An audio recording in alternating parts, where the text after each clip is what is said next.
슈퍼에이전트 스콧 보라스가 움직이기 시작했습니다. 코리안 몬스터 류현진의 새로운 계약도 조금씩 윤곽을 드러낼 것으로 보입니다. 보라스는 9일 미국 애리조나주 스코치대에서 펼쳐진 메이저리그 단장 미팅의 모습을 드러냈는데요. 그는 현재 취재진과 만나 스토브리그 이야기를 나눴습니다. 메이저리그 11년 차인 류현진과 계약을 이뤄낼 팀이 주목되고 있는데 그중에 2023 미국 메이저리그 월드시리즈 준우승의 주인공 애리조나가 주목되고 있습니다. 보라스는 자신이 관리하는 류현진에 대해 속 시원한 대답을 내놓았는데요. 아직 메이저리그에선 류현진을 원하는 팀이 지금 현재도 정말 많다고 말했습니다. 협상의 달인 보라스의 의견이라면 상당히 유의미하다는 분석입니다. 우선 류현진의 KBO 리그 복귀 가능성은 사라졌습니다. 보라스는 류현진은 이미 많은 빅리그 팀들로부터 관심을 받고 있다고 밝혔는데 구단들 또한 류현진이란 복권을 긁어볼 만하다고 판단한 것 같습니다. 류현진은 2020 시즌을 앞두고 토론토 블루제이스와 4년 8천만 달러 대형 계약을 체결했지만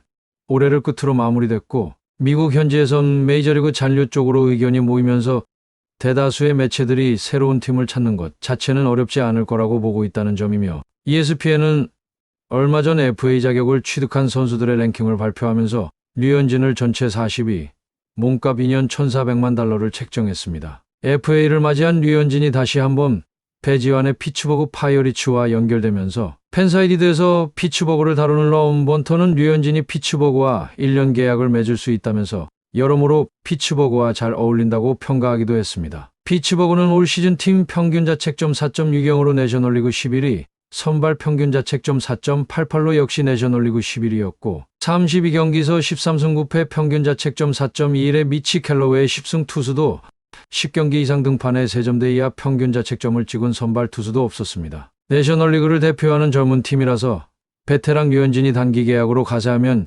시너지를 낼 수 있을 듯하며 벤 체링턴 단장도 이번 FA 시장의 최우선 과제를 선발진 보강이라고 전하면서 럼번터는 가치를 재정립하려는 베테랑, 선수 생활 막바지에 다다른 베테랑을 1년 계약으로 잡을 수 있다라고 설명했습니다. 스몰마켓의 피츠버그에서 돈을 떠난다면 충분히 선발의 명단을 올릴 수 있을 것으로 분석되고 있습니다. 4년 전과는 분명 다릅니다. 이젠 선수 중에 고령에 접어들었고 수술 이력도 추가됐습니다. 지난해 6월 팔꿈치인대 접합 수술을 받았고 올해 8월 2일 볼티모어 오리올스전서 복귀전을 치르면서 11경기에서 3승 3패 평균 자책점 3.46을 기록했습니다. 160km에 가까운 강속구가 즐비한 메이저리그에서 류현진의 느림의 미학은 신선한 충격으로 다가왔습니다. 하지만 눈에 익을수록 장타 허용이 늘었다는 점에서 경쟁력이 떨어진다는 단점도 있지만 류현진의 제구를 믿는다는 분석입니다. 류현진은 다저스 시절에도 1이닝이 가장 위험했는데 대부분 1이닝 피안타가 높았습니다. 하지만 일부에선 먹튀라는 말이 나오면서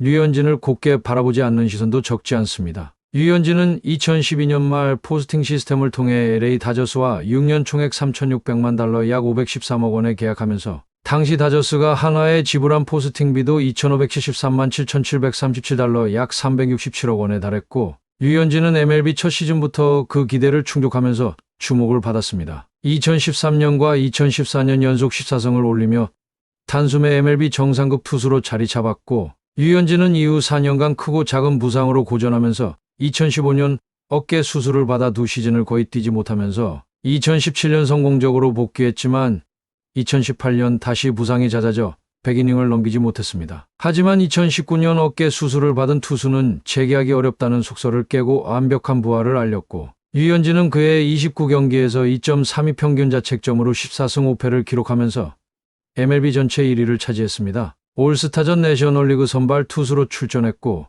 시즌 종료 후 내셔널리그 4영상 투표 2위에 올랐습니다. 2022년 9월엔 류현진이 메이저리그 서비스타임 10년을 채우면서 MLB 연금을 받을 수 있게 되었습니다. 서비스타임은 한 선수가 MLB에 소속된 기간을 의미하며 시즌 개막일부터 종료일까지 172일간 MLB 로스터에 이름을 올리면 한 시즌으로 인정받습니다. 부상자 명단에 올라 경기에 나서지 못하더라도 서비스타임은 인정된다는 점에서 쓴소리도 많이 나오고 있는 시스템이지만 최대의 리그인 만큼 엄청난 혜택이 있다는 점도 있습니다. MLB 사무국은 프로야구 선수의 은퇴 후 인생을 위해 연금 제도를 운영하고 있는데 10년 이상 MLB에 몸담으면 연금 액수도 크게 늘어납니다. 45세부터 수령하면 사망할 때까지 매년 6만 8천 달러 약 9,724만 원을 받을 수 있고 62세에 수령을 시작하면 금액이 매년 21만 5천 달러 약 3억 745만 원으로 늘어납니다. 류현진 역시 10년 서비스 타임 기준을 채우면서 든든한 노후 자금을 보장받게 됐습니다. 하지만 류현진을 향해 먹튀라고 비판의 목소리가 나온 이유는 류현진이 11년을 메이저리그 생활을 하면서 시즌을 정상적으로 마감한 시즌이 단 3년에 그치기 때문입니다. 하지만 지금 류현진을 향한 수요가 엄청난 상황입니다. 류현진은 선발로 뛸 수 있는 경쟁력을 갖춘 팀을 원한다고 밝혔고 특유의 핀포인트 제거와 커맨드로 정면 승부를 벌리며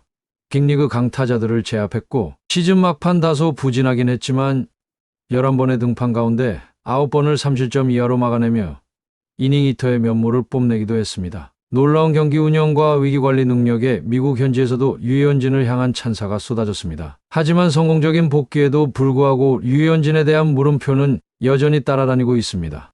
30대 후반에 접어들었기 때문입니다. 그러던 와중 메이저리그의 애리조나 다이아몬드백스 구단이 류현진의 3년 3,500만 달러 계약을 제시했다는 소문이 돌며 화제입니다. 애리조나 구단 관계자는 류현진이 메이저리그에서 좋은 선수라는 것은 이미 검증된 지 오래다. 류현진은 토미존 수술에도 자신의 진가를 발휘했다. 솔직히 나도 이렇게까지 빠른 복귀가 가능할 줄은 몰랐다. 이것은 류현진이 투수로서 얼마나 재능 있는 선수인지 잘 알 수 있는 부분이다. 애리조나는 현재 선발진이 매우 부족한 상황이다. 원투 펀치가 튼튼하긴 하지만 선발급 자원부터 필요하다. 현진은 이에 걸맞는 선수다. 류현진이 애리조나에 온다면 구단과 선수 모두 좋은 일이 될 거라 확신한다고 말했습니다. 슈퍼에이전트 보라스가 어떤 협상으로 류현진에게 계약서를 내밀지 기대를 받고 있습니다. 또한 메이저리그닷컴의 카일리 맥도날드 기자는 랜스 린과 마찬가지로 류현진은 꽤 좋은 1년 계약을 맺을 수 있는 후보다. 그러나 그는 평균 88.8마일 구속과 지난 2년간 17경기 등판에도 불구하고 단연 계약을 제시할 팀들의 관심을 받을 수 있다며 플레이오프에서 뒷전으로 물러날 수도 있는 믿을 만한 백엔드 발투수를 찾기가 쉽지 않다는 점에서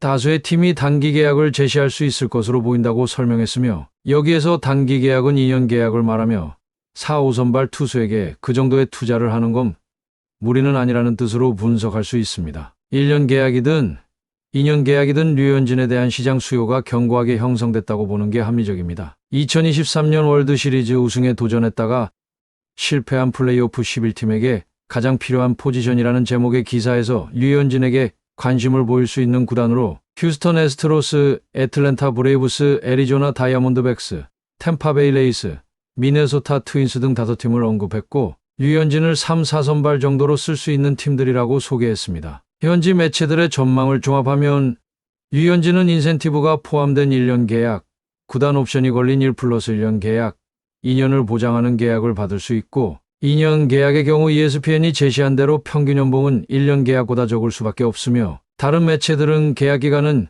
1년밖에 보장해주지 않지만 1,000만 달러 이상을 준다는 내용이 속해 있습니다. 끝으로 시청해주셔서 감사합니다. 구독과 좋아요, 알림 설정은 제작에 큰 힘이 됩니다.